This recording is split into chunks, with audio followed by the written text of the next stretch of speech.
Herkese merhabalar. Ağır Siklet Box kanalına hoş geldiniz. Bu videoda Alexander Usyk Tyson Fury ilk karşılaşmasının 9. rounddaki hakem kararından bahsedeceğim. Tabi bu olay çok fazla konuşuldu, çok fazla tartışıldı. Bu videoyu maçtan neredeyse 5 hafta sonra yapıyorum. Çünkü maçın heyecanıyla beraber yanlış kararlar verebilirdik. Sizler de belki o heyecanla beraber yanlış yorumlar yapabilirdiniz. Şimdi daha böyle aklı selim bir şekilde bu round'un durumuna bakacağız. Tabi burada hakemle ilgili ben açıklamaları dinledim. Hakem soruyorlar işte bu roundda verdiğiniz karar yani nasıl oldu gibisinden. Hakem de dedi işte Tyson Fury yakalandığı zaman işte ringin iplerinde işte gitti diğer tarafa falan ringin iplerinden sekti vesaire gitti dedi. Bunlarda bir problem yok dedi. Ama bu görüntüde de gördüğümüz gibi ringin iplerinde böyle yaslı şekilde hareket etmeden Fury duruyordu. Düşmeye yakındı zaten. Alexander Usyk'te dikkat ederseniz zaten boksörler de bunu biliyor. Düşmekte olan bir boksöre yumruk vurulmaz. Hani bu yasaktır. Dolayısıyla hakem de bunu takip ediyor burada. Ve Tyson Fury'nin de dizleri artık şeye değiyor. Yani ringin iplerine de değiyor. Bu durumdan dolayı knockdown hani bir zorunlu knockdown verilmesi değil de hakemin inisiyatifindedir bu durum. Burada knockdown kararı verilebilir.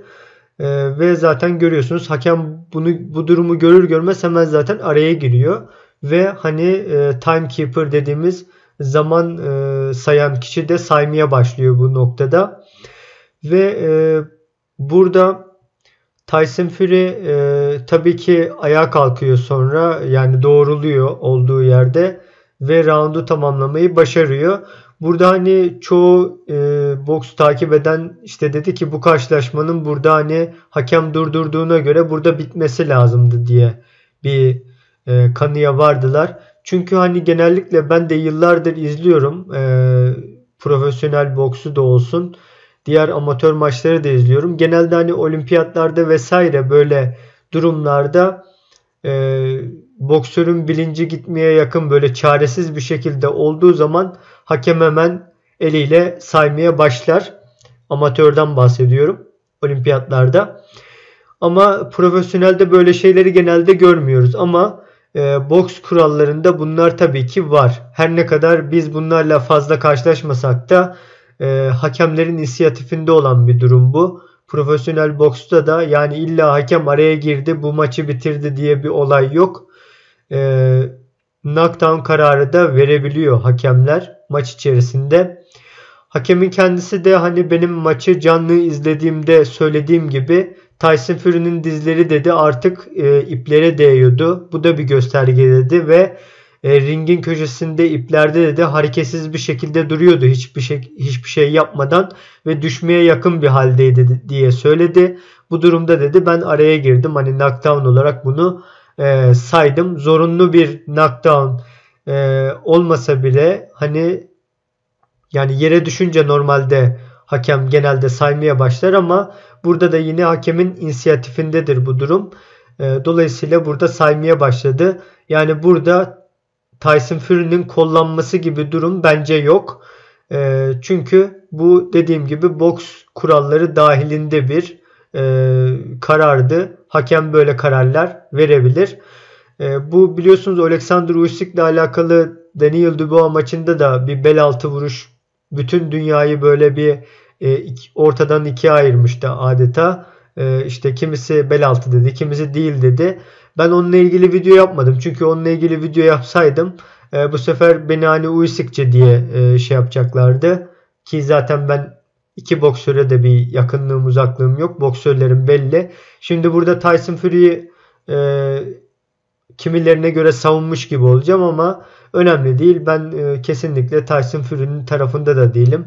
Alexander Usyk'in tarafında da değilim. Ben hani ortada bir bilgi kirliliği var. Onu yok etmeye çalışıyorum. daha doğru bir şekilde karşılaşmaları yorumlayalım diye.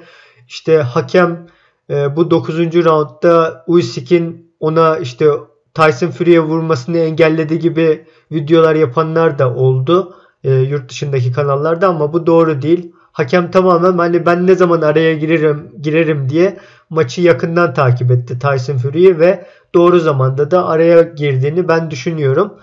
Yani şunu demek istiyorum burada. Biz her ne kadar böyle durumları profesyonel maçlarda görmemiş olsak bile bu kurallar yine boksun içerisinde var ve hakemler de boksörler de bunu gayet iyi biliyorlar. Bunlar profesyonel insanlar. Hani zaten bu köşeye gelene kadar Alexander Usyk niye böyle hani agresif bir şekilde üzerine gitmedi Tyson Fury'nin? Çünkü boksörlerin kendisi de biliyor. Yani düşmekte olan bir boksöre yumruk atılmaz. Dolayısıyla burada hakemin knockdown kararı vermesi bence o kadar da garipsenecek bir durum değil. Gayet de böyle bir karar verebilir hakem diye söylüyorum. Benim bilgilerimin eksik olduğunu düşünüyorsanız lütfen yorumlara kendi düşüncenizi yazın. Ben de doğrusunu öğreneyim eğer ben yanlışsam. Ama ben hakemin açıklamalarını da dinledim. Ve hani bu işi yapan diğer hakemler olsun, boksörler olsun zaten bunun doğru bir karar olduğunu söylüyor genellikle. Ama bu maç organize edenlerden bazıları diyorlar ki işte burada maç durdurulmalıydı diyorlar. Bazı boksörler de yine durdurulması gerektiğini söylüyor ama dediğim gibi maç içerisinde genellikle böyle şeyler olmuyor. Olduğunda da diyor yani farklı karşılanabiliyor. Benim aklıma hemen şey geldi. Daniel Dubois ile işte Gerald Miller maçının son roundunda biliyorsunuz Miller teknik knockout olmuştu. Orada Miller neredeyse düşmeye yakın bir konumdaydı ve direkt hakemin gözüne baktı. Hani knockdown sayacak mı diye. Ama hakem devam ettirdi ve baktı ki hiç olmuyor, yani tepki de veremiyor. Gerald Miller dolayısıyla maçı durdurmuştu. Bu roundla alakalı hakemin kararında bence bir anormallik yoktu diye tekrardan ifade etmiş olayım. Sizlerin düşüncelerini de lütfen yorumlara yazmayı unutmayın. Bir sonraki videomuzda görüşmek üzere. Kendinize iyi bakın.